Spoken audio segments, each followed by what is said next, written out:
So today we are extremely fortunate. We have another guest presenter with us this time, Elena Semionov from Eglo Canada. She's one of my favorite people in the industry, and we're absolutely thrilled that she took the time to offer some insights and her knowledge on the decorative lighting industry and ultimately how it applies to us. So Elena was born and raised in Russia. She's lived in 3 different countries before deciding to call Canada home. She speaks 4 languages, including French, which makes her a great resource for us in this market because we do have that bilingual marketplace. Elena holds a Bachelor of Science with a minor in business. She has been with Eglo for the last 11 years. Her focus was always in sales and business development, but for the past 2 years, she has been involved with product development. Within that product development, she has a focus on the C&I and DIY markets. And this sector alone last year represented just under $2 million of growth in new business for Eglo. And really, this makes Elena a perfect resource for us here in our market to help us identify these new opportunities and capture some of our own growth in the decorative lighting sector. And that is really the goal. So Elena, if you can move through the first couple slides. So our story, for anyone who doesn't know, so we are a manufacturer's rep agency. And you go ahead one more there, Elena, and just click it to expose. Yeah, 2 more clicks, we should be good. So for anyone who doesn't know us, we are a manufacturer's rep agency, and what we do is we connect global manufacturers here to our local market. The reason why we exist and really our focus is it is on sustainability, and we want to help achieve that environmental sustainability and personal independence through electrification. So that's where we're headed as an agency and as a business, and that's our true focus. So without further ado, I will let Elena take over. And Elena, thanks again for joining us. Thank you, Mark, and thanks again for inviting me. This is the fun part of my job, talking about decorative lighting and product development and our market. So thanks so much for inviting me. So today, I'll just talk about the agenda quickly to make sure we stay on track. We'll be talking about decorative lighting. So first, I'll touch on the history of modern lighting and contemporary lighting. Then we'll look into the market size. Definitely spend quite a bit of time talking about the value that decorative lighting brings to our market, and go into a bit of detail about top lighting categories and their applications depending on the type of project you're looking at. And we'll finish with the fun part, which are the 2020 trends. So about the history of modern lighting. The modern lighting originated in 1925, actually in Paris during the International Exposition. And they called it back then modernistic design. Here they introduced new forms and new shapes compared to your traditional chandeliers and Murano glass shapes and blown glass. So they went into more square shapes, which was unseen of before. They had more of a liberal use of colors and decorations. And then the use of aluminum, cast iron, and chrome. In the past, the materials that used to be used were more brass, copper, and a lot of glass. So now they're going away from that, going into the chrome finishes, the cast irons, and the aluminum. A lot of tinted glass was also introduced. But the most important thing about modern lighting is the shapes. The shapes of lighting have changed completely.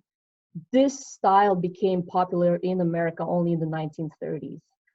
And then everyone was starting to go away from all the traditional shapes, as I said before. In 1935 and 1940, this is when true modern style arrived. So the lines became cleaner. So you're starting to look at lights similar to what we see today in the market a little bit. So lines are cleaner. They're using, again, still aluminum, now introducing steel. The colors of glass are changing to more milky custard glass. And they're starting to use chains and saucer shades. And you could see I've put in a few examples of lighting that was very popular back then. And again, afterwards is the war era, so there wasn't a lot of introduced during World War II. So we just jump into 1950s to 1965. This is really where the mid-century modern style started. And American modern designs became popular in this stage. And they also had some Scandinavian and European influences. Everything was influenced by color TV, science fiction, early space program, because I think Sputnik was released in the 50s, 1958, if I'm not mistaken. So the shapes of lighting are now being influenced by what we see on TV, the movies, and like I said, space. What you see here is classic modern designs, again, often awkwardly expressed in mixed forms. Use of brass again, so they went back to using brass, steel and aluminum, more painted color, bent glass, use of ceramic and plastic. And again, plastic, this is something, again, that was part of the modernization and technology that started arising in those years, that we started making plastic. So plastic was started to be used in lighting. Then we jump into the 1970s. This is the mid-century contemporary period. So this is when we saw contemporary lighting really come to light. The modernism was infused with elegance and emotion. It was led by Italian and English and Scandinavian lighting designers in the 70s. So you saw sculpture of pipe, tube assemblies, bold, colorful organic forms, smoky topaz glass. So from anyone that is in lighting now and sees the designs that are coming out, you see a lot of these shapes. And I think the example that I put in there of a fixture from the 1970s looks a lot like many fixtures we see today. And the smoky glass, which is something is a huge trend right now in Europe, it's coming back from the 70s. So we see tons of influences from the 70s coming back to lighting today. And during that era, they were using fiberglass, plastic for the modern, and then for the contemporary, they went into using chrome, brass, and crystal. So this is just in short about the history of modern lighting and the influences. And as you could see from some of the pictures you've seen, a lot of this we see in the market today, especially the mid-century contemporary pure modernism from the 70s. I think that's something that's huge in the trends today, and you'll see it once I get to my last slides talking about the trends of 2020. So for the market size, according to Statista website, in Canada, lighting in total represents of around 5.2 billion US dollars of our market. So now that includes everything, like that will include anything that is industrial, CNI, even outdoor, so like bridge, any lighting you see on bridge. So it's a huge market. So this is not only residential or decorative lighting. Decorative lighting out of that number is estimated to be around 930 million US. As you look at this pie chart, the retail channel shares, currently the biggest share goes to home improvement channel. So this is like Home Depot, Lowe's, Rona, and they hold the biggest share of the decorative lighting market in Canada at the point. Electrical distributors, as you could see, in wholesale hold only around 6%. So there's a huge potential for electrical distributors to grow that number and take a little bit of the share from the home improvement markets. So currently, most consumers are going into the home improvement channels to decorate their homes. So here, as you could see, that 6% could easily grow to overtake some of the home improvement and even possibly some of the retail, the lighting showroom market. So again, I wanted to mention that the decorative lighting number is actually estimated because most companies that fall into that market are private and do not share their numbers or report their numbers. So this is just going by experience about and estimating how much decorative lighting is sold across Canada. Now, the value that decorative lighting could actually bring. This is a way you could differentiate yourself from the competition. By adding decorative lighting into your projects, you can easily differentiate yourself. Lighting is a great way to highlight and enhance the design and look of your home, place of business, and etc. It is also important to use the right type of lighting for the right applications and plan for the lighting prior to the walls going up wherever possible. Never leave lighting for the last stage. If you think of the type of fixtures to use before you actually put up the walls, many mistakes could be avoided in construction. So let's say you'll make sure that you'll plan ahead of time the number of electrical boxes you're going to put over your kitchen island. You make sure that your bathroom is well illuminated to avoid glare. While, you know, most of us, like women, when we put makeup, if the lighting's not done well, you constantly cannot see yourself in the mirror. So this is the type of planning. If you could do it ahead of time before the walls go up, whenever possible, especially on new builds, you'll eliminate a lot of headaches, and the consumers will truly appreciate it once they move in. These are stuff that they won't have to redo later on. You should also plan for lighting when you're working on your design concepts, finishes, and layouts, and special needs, for example, the elderly. So if certain things are considered ahead of time, it'll be much easier to cater to the needs of your customer and make sure that the concept and the design are kept and the finishes are on trend. So this will also help you create an ambiance and add to the decor, even before you decide what type of wall art to put on your walls. So lighting, again, is often underestimated, but by changing a light fixture or putting the right fixture in the right setting design could actually enhance the look of your home. You might not even need to put any art pieces on the walls if you have the right light fixture in your room. Some more benefits that lighting brings, decorative lighting brings. So I think this is key. If you include decorative lighting in your residential project, that can easily increase the amount you charge for a property. Consumer will have, so the benefits are consumer will have less things to shop for after a major purchase. The cost of the lighting will also be added to their mortgage payment. So if that's included in the package when they're moving in, let's say it's a multi-dwelling or a condo, then they have less stress, you know, because whenever we buy a new place, we're constantly shopping furniture, everything. We have so many things to consider. So if it's installed prior to them moving in, it's in their mortgage payment because they paid for it when they paid for the condo. As a consumer, that's a lot less stress on our shoulders and things that we need to worry about when it comes to decorating our homes. Then the other benefit is you pretty much plan everything out with a designer or a lighting specialist. So the lighting is done in an effective way. It's done by professionals who know where lighting should go, as well as it will fit with all the other finishes and designs.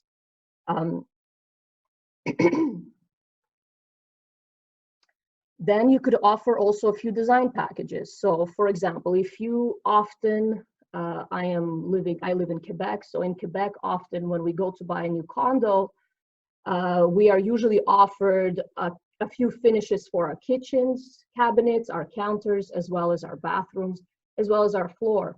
So if lighting could be included in those packages to go with those finishes, it's added value for the consumer, and it's one less thing they need to worry about when they're moving in for something to fill in, and it's already installed. And they don't need to spend more money on an electrician as well. So again, across Canada, design packages are extremely popular.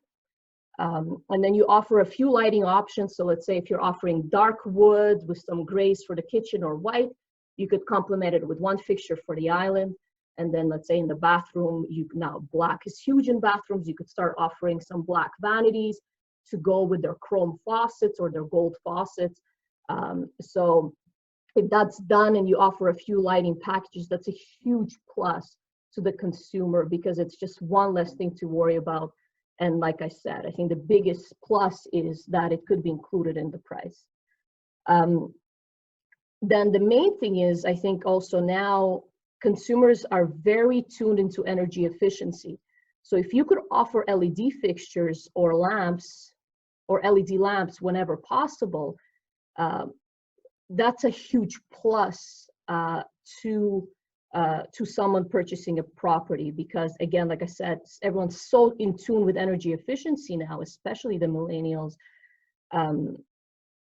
And when they purchase a new home, they could also save on electrical bills right away. So that could be an upsell as well, you know, by offering an LED package where you're probably going to end up charging a little bit more for because the cost of LED, as much as it's been going down, it's still higher than any incandescent fixture or bulb.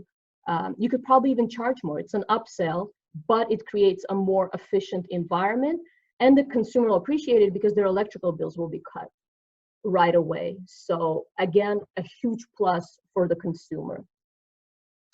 And the most important thing, if you could keep up with the trends, obviously lighting, that's something that is easy to do because it could be used like an accessory. As I said before, instead of putting a wall art, you simply put a light fixture, and it's just going to add and make your place look more trendy, to add to the ambience and the decor of your place. Now I'll go into some of the top lighting categories based on the type of project that you are working on. Obviously, there's a variety of projects where lighting could be used, and certain categories could probably go in any type of project, but there's some that are more popular than others. So when we talk about the residential sector, some of the most popular some of the most popular lighting categories would be pendants. Again, those could be used in kitchen, dining rooms, as well as bedrooms. Something we've seen that is popular these days are putting two pendants over your bedside tables in a bedroom. So now going away from using your basic table lamps that everyone's getting tired of seeing, we're starting to see two pendants hanging over, and then you could add an extra switch. You could plan that ahead of time, and that's what illuminates your bedside tables.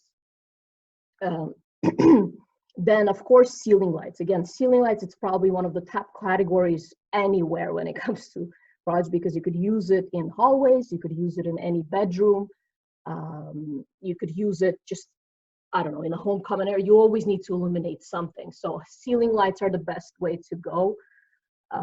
Huge category, no matter which project you are working on. Vanities are extremely important in bathrooms. If you want to make sure that lighting is done right and it's effective, like I said before, that there's no glare, it's always best to use a vanity fixture, not only recessed in bathrooms.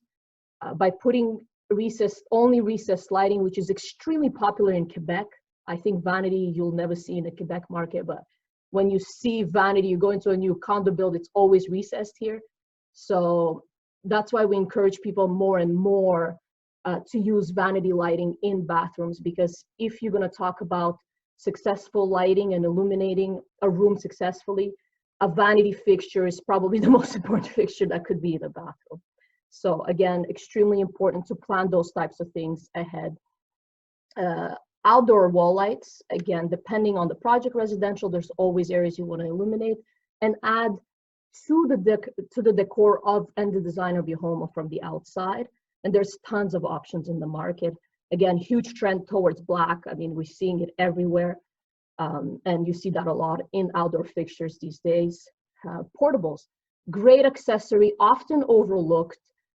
Again, portables in residentials, maybe it's not going to be in your original package, but you could add them, I don't know, have a little catalog in your, when customers are coming in to purchase their properties.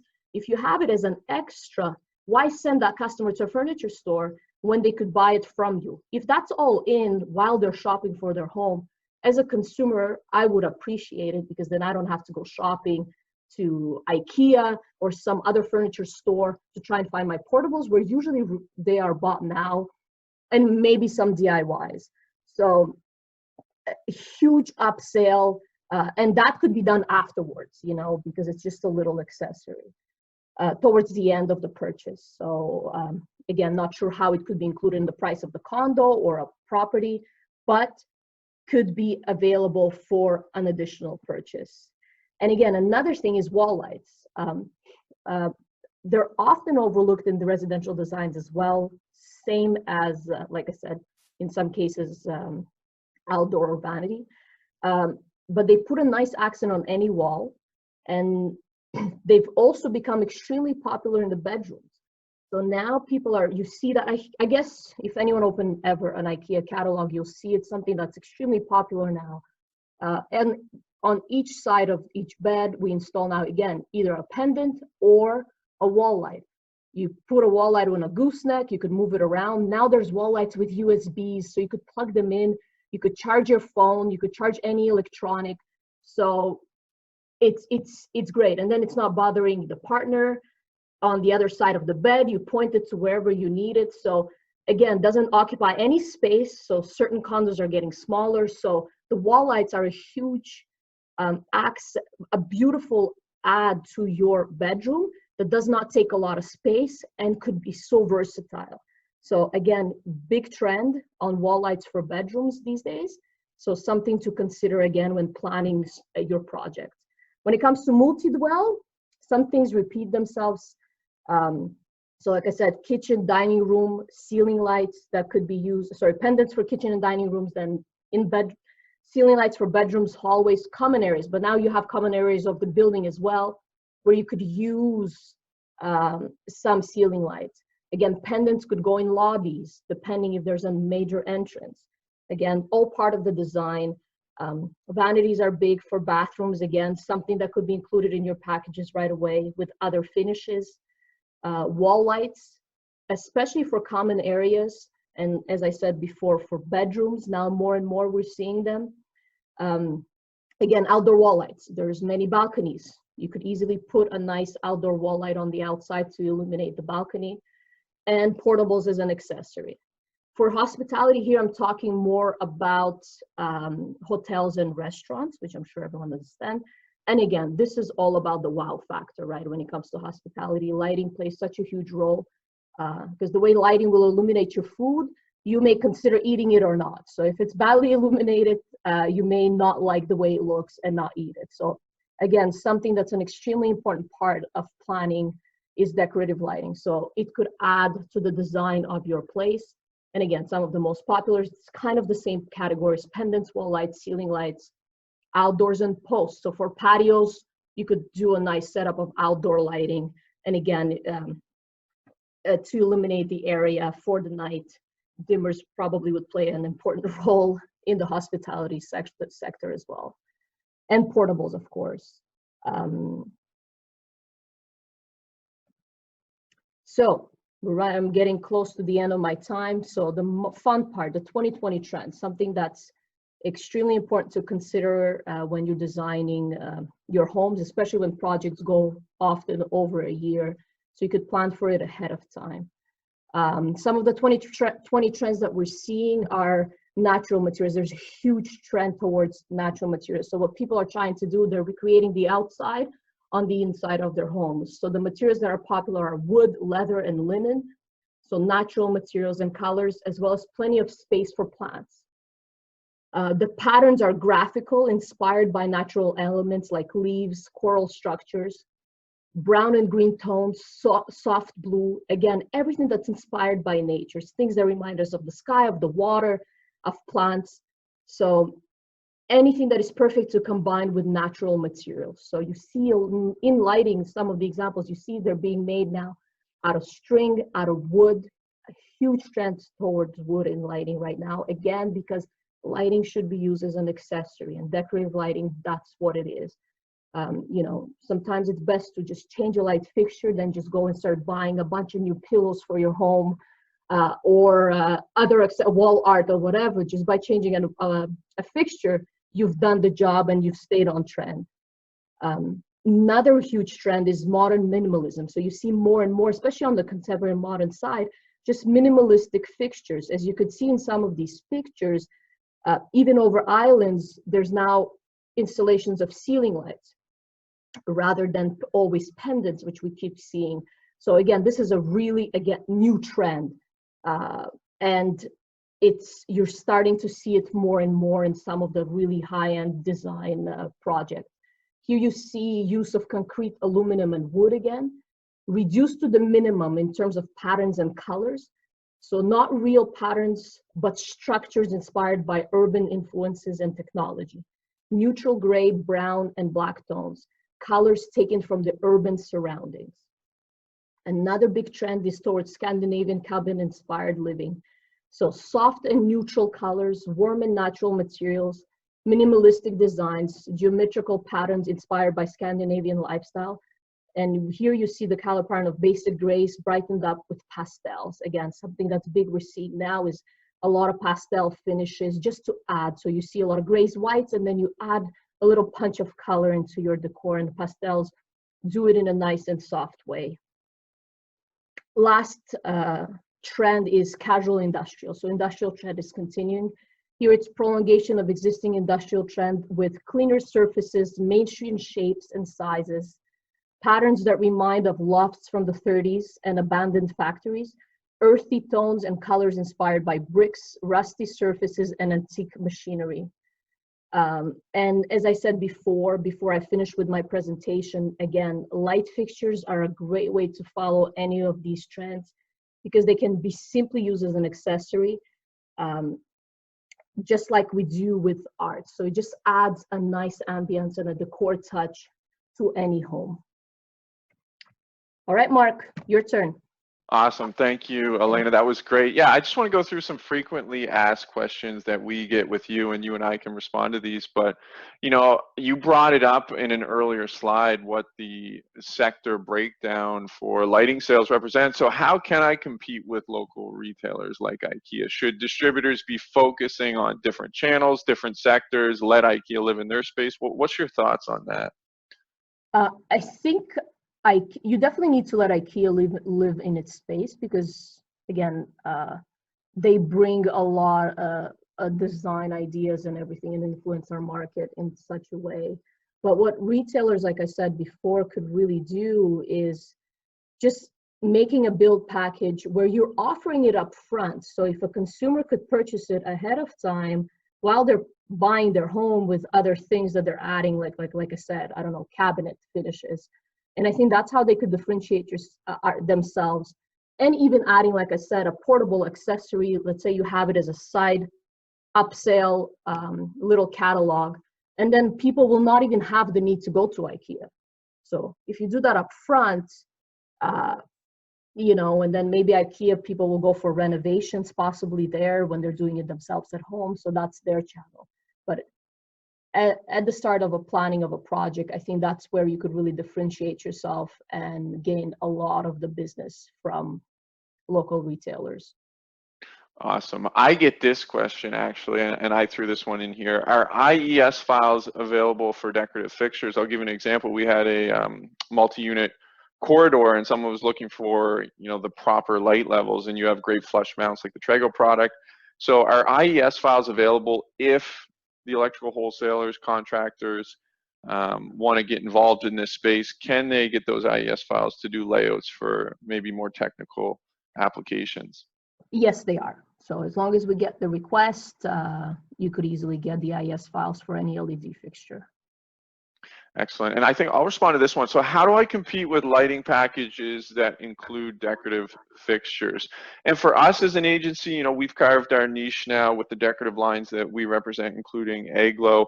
We've just, you know, made a conscious decision not to go after some of those commercial projects. Where decorative makes sense for us is every opportunity that Elena described, and that's in the MDU, the multi-dwelling, those large builders, you know, anyone doing modular homes or homes like, you know, we see up in the New Brunswick area.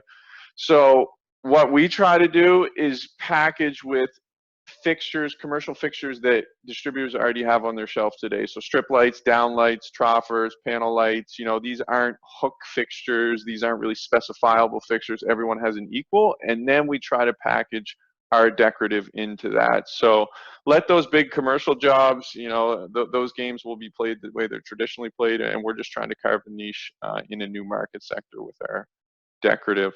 So last question, trends move so fast. Elena, you showed it in your slides, you know, the trends that are on now, where we came from in the history. What should someone be looking at stocking? If they were just going after the A items in the markets that you broke down earlier, what should a distributor look at stocking? Definitely, first thing is ceiling lights. There's certain ceiling lights and decorative fixtures that are kind of timeless.